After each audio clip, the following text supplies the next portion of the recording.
देश के सियासी गलियारों में आम आदमी पार्टी के नेता संजय सिंह की गिरफ्तारी की चर्चा हो रही है। जहां आम आदमी पार्टी के नेता सियासी वार बीजेपी पर कर रहे हैं, वहीं कांग्रेस की ओर से इस मामले में बड़ा बयान आया। कांग्रेस नेता सचिन पायलट ने गिरफ्तारी पर केंद्र से कई सवाल पूछे। क्या कुछ बोले, आइए सुनते हैं।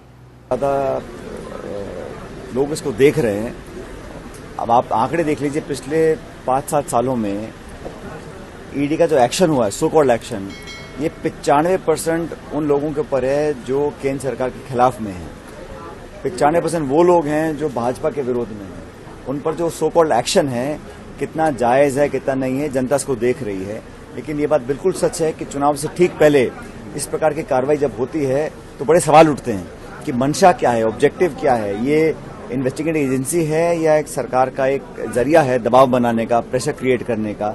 लगातार जो विपक्ष के नेताओं के ऊपर केसेस हो रहे हैं, छापे पड़ रहे हैं, रेड्स हो रही हैं, इनकम टैक्स की, सीबीआई की, ईडी की, ये कहीं ना कहीं सवाल को जन्म देते हैं कि ये हो क्यों रहा है चुनाव से ठीक पहले, और विशेष रूप से अपराधियों के मतलब विरोधियों के ऊपर।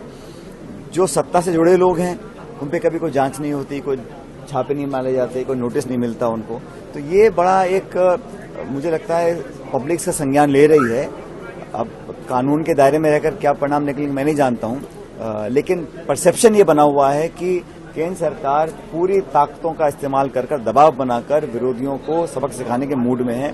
लेकिन पब्लिक जो मतदाता है सब बातों को समझता है, और मुझे लग रहा है कि 2024 में सही निर्णय पब्लिक लेगी इस देश की। एक आपके भाषणों में एक चीज आ रही है कि हिंदू मुस्लिम मंदिर मस्जिद, अयोध्या, पाकिस्तान जैसी बातें जो हो रही है, क्या आपको लगता है कि भाजपा जो है, मैं तो ऐसा मानता हूं कि भारतीय जनता पार्टी को इस देश के लोगों ने पूर्ण बहुमत की 2 सरकारें बनाकर दी, 14 में और 19 में। अब इन 9.5 सालों में जो उनकी रिपोर्ट कार्ड है उस पर चर्चा करने का मैं समझता हूं उनके नेता नहीं चाहते हैं। वो हमेशा विवादित मुद्दों को ही प्रासंगिक रखना चाहते हैं। ये एक पुरानी रणनीति है भारतीय जनता पार्टी की।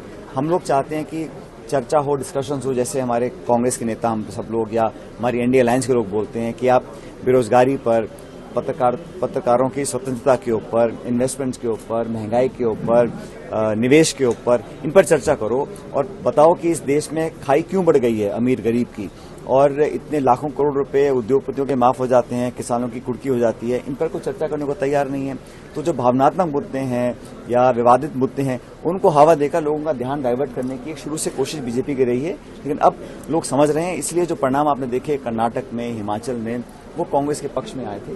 और जो आने वाले विधानसभा चुनाव हैं इस पर भी मुझे लगता है जनता हमको अपनी मोहर लगाएगी और कांग्रेस पार्टी को विजयी बनाएगी। ईडी की कार्रवाई को लेकर कांग्रेस पहले अपना विरोध जता चुकी है, दिल्ली के अंदर सशक्त विरोध जताया गया। क्या इस तरह का फिर कोई विरोध जैसी कोई बात? देखो, हम लोग तो जो गलत है उसको गलत बोलना पड़ेगा, और अगर सरकारी एजेंसीज इस प्रकार की कार्रवाई करती हैं जो पूर्ण रूप से राजनीति से प्रेरित हैं तो उस पर हम लोग उसका पूरा विरोध भी करते रहेंगे। पहले भी किया है हम लोगों ने, और मुझे लग रहा है कि इस देश के लोग ये जानना चाहते हैं कि ये जो तमाम कार्रवाई है ये सिर्फ विरोधी नेताओं के ऊपर ही क्यों होती है, और इसमें कोई तेरा मेरा नहीं है। इसमें तो पूरे देश में जहां जहां लोग जो केंद्र सरकार के विरोध में बोलते हैं उसका विरोध उस पर दबाव डालने की एक कोशिश